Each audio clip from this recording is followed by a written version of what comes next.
पृथ्वीराज चव्हाण देखील आहेत। पृथ्वीराज बाबा काय म्हणाल, कारण म्हसवडमध्ये तुमचेच अत्यंत जवळचे सहकारी जयकुमार गोरे हे या निवडणुकीमध्ये प्रतिष्ठेची लढत त्यांनी बनवलेली होती। शेखर गोरे जे राष्ट्रवादीचे त्यांचे बंधू आहेत ते देखील मैदानात होते। असं असताना तिथं पण थोडासा हा परिणाम दिसून आला की गड येताना दिसतोय पण सिंह गेला।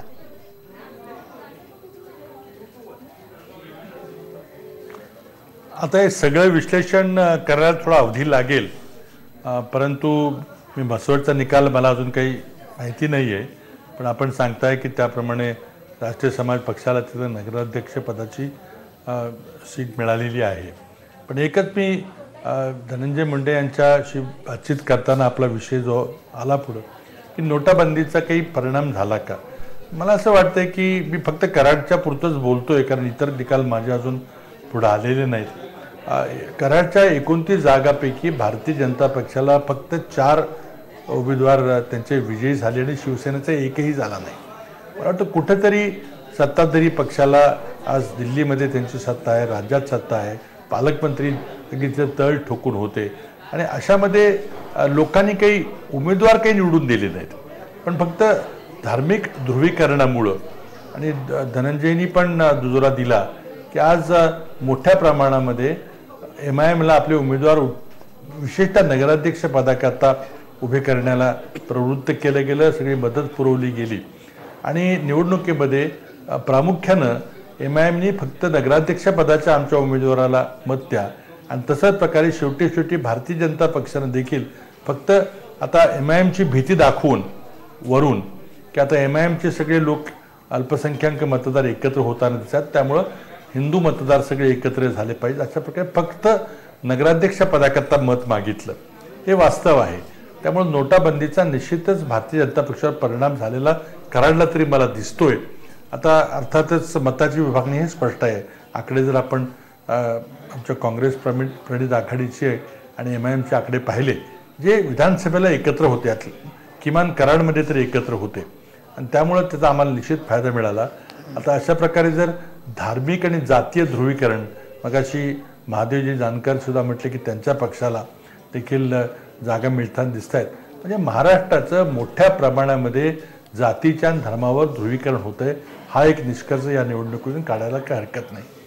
मला या संदर्भात तुम्हाला विचारावंसं वाटतं की आता तुम्ही अत्यंत महत्त्वाचं विधान केलं, ते म्हणजे महाराष्ट्राचं धार्मिक आणि जातीय ध्रुवीकरण होत चाललेलं दिसतं आणि या गोष्टी आपल्याला मतपेटीतून परावर्तित होताना दिसत आहेत। महाराष्ट्र जो देश जे राज्य प्रगतिशील विचारांसाठी प्रसिद्ध आहे, इथे सातत्याने पुरोगामी विचारांची जोपासना केली गेली आणि काँग्रेस या सगळ्या धर्मनिरपेक्ष मतांचा सातत्याने पुरस्कार करत राहिला आणि त्याचा फायदा सुद्धा काँग्रेसला मिळत राहिलेला आहे। या सगळ्या अल्पसंख्याकांची वोट बँक असेल, दलित आदिवासींची वोट बँक असेल, याचा काँग्रेसला फायदा होत राहिला। परंतु आता वातावरण बदलताना दिसतंय, तर आता काँग्रेस त्याचं विश्लेषण धार्मिक ध्रुवीकरण असं करायला लागलं, पण काँग्रेसने जो विकासाचा अजेंडा राबवायला पाहिजे होता तो राबवला नाही, म्हणून लोक असे बदलले की काय, याचा विचार काँग्रेस करणार आहे का,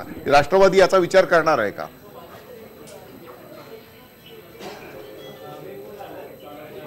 आता याचं विश्लेषण सगळं संपूर्ण विश्लेषण करायला वेळ लागेल। नगरपालिकेचं राजकारण हे वेगळ्या प्रकारचं असतं आणि त्यामुळे विधानसभा आणि लोकसभेचं जे राष्ट्रीय आणि राज्य पातळीवरचं राजकारण असतं त्यामध्ये वेगळ्या पद्धतीने मतदान होतं। बहुतेक ठिकाणी पक्षीय निवडणुका होत नाहीत, अशी परंपरा 50-60 वर्षापूर्वीची आहे।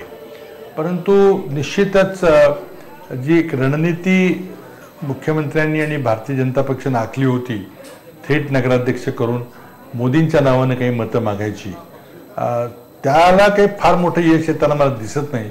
त्याला यश आलेलं आहे ते धार्मिक ध्रुवीकरण आलेले असं मला तरी कराडच्या निकालावरून दिसतंय। इतर निकाल जर आल्यानंतर पुन्हा आणखी विश्लेषण करता येईल। इतर मी सहकाऱ्यांशी जेव्हा बोलेन तेव्हा त्यांच्या विभागामध्ये काय झालं ते कळेल। बरोबर। एक शेवटचा प्रश्न चव्हाण साहेब, की ज्या पद्धतीने काँग्रेस गेल्या स्थानिक स्वराज्य संस्थांच्या निवडणुकामध्ये राज्यात नंबर 1चा पक्ष होता, पण आत्ता कुठेतरी काँग्रेसला नंबर 1चं पद मिळेल असं तुम्हाला वाटतं? एक माजी मुख्यमंत्री म्हणून, काँग्रेसचे ज्येष्ठ नेते म्हणून तुमचं स्वतःचं विश्लेषण काय? नाही, आता सर्व तिन्ही टप्पे नगरपालिकांच्या आणि नगरपंचायतीच्या निवडणुकीचे पूर्ण झाल्यानंतरच आपल्याला एकंदरीत विश्लेषण करता येईल. आता हे पहिल्याच टप्प्याची पहिला सुरुवातीची आकडेवारी आहे आणि त्यावरून संबंध राज्याचा तिन्ही टप्प्याचा अंदाज आत्ताच काही बांधता येणार नाही. ते विश्लेषण आपल्याला थोड्या वेळाने करावं लागेल. परंतु सुरुवातीचे आकडे आहेत की सुरुवातीचे ट्रेंड्स आहेत. त्यामध्ये एक महत्त्वाचा विषय आहे की भारतीय जनता पक्षाबद्दल जे 2014मध्ये जी प्रचंड मोठं हवा होती, वातावरण होतं, लाट होती, ती ओसरायला लागलेली आहे असं एक चित्र दिसतंय. त्यामुळे विकासाच्या बाबतीमध्ये भारतीय जनता पक्षाने विशेषतः पंतप्रधानांनी ज्या निवडणुकीपूर्वी घोषणा केल्या होत्या त्या काही पूर्ण होताना दिसत नाहीत याचीही नाराजी आहे. आणि या अलीकडच्या नोटाबंदीच्या कायद्यामुळे सर्वसामान्यांना, हातगाडीवाले, भाजी विक्रेते किंवा शेतकरी, रोजंदारी करणारे यांच्यावर जो एक आर्थिक हल्ला झाल्याची एक भावना आहे ती मला वाटतं दिवसेंदिवस आणखी बळावेल. कारण हा जरी निर्णय घेतला त्याचा आता आर्थिक किती उपयोग होतोय हा एक वेगळा प्रश्न आहे, ते आपण वेगळी चर्चा करू.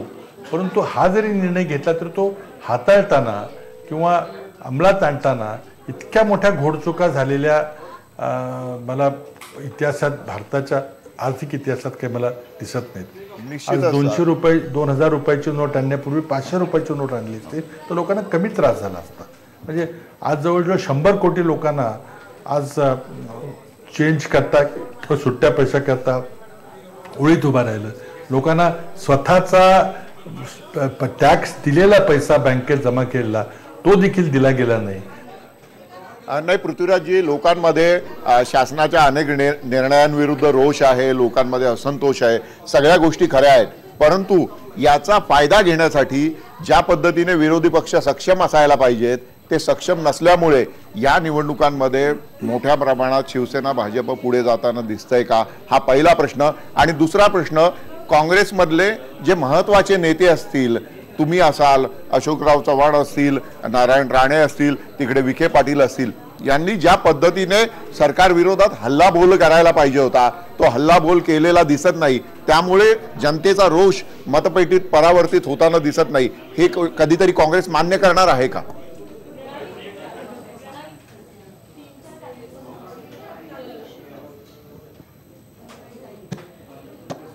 आपल्याला आंतरपरीक्षण करावं लागेल की याबद्दल कशा प्रकारे आपल्याला वातावरण निर्मिती करावी पाहिजे होती. आज आपण फक्त हिंसात्मक आंदोलन करणं म्हणजेच आंदोलन त्याला म्हणायचं का? आपण लोकांना हे पटवून देऊ शकलोय का नाही याचे विश्लेषण आता आम्ही करणार आहे आणि निश्चितच करू आपण. आणि त्यातून मग कशा प्रकारची पुढची रणनीती आखायची हे निश्चित दिशा ठरेल.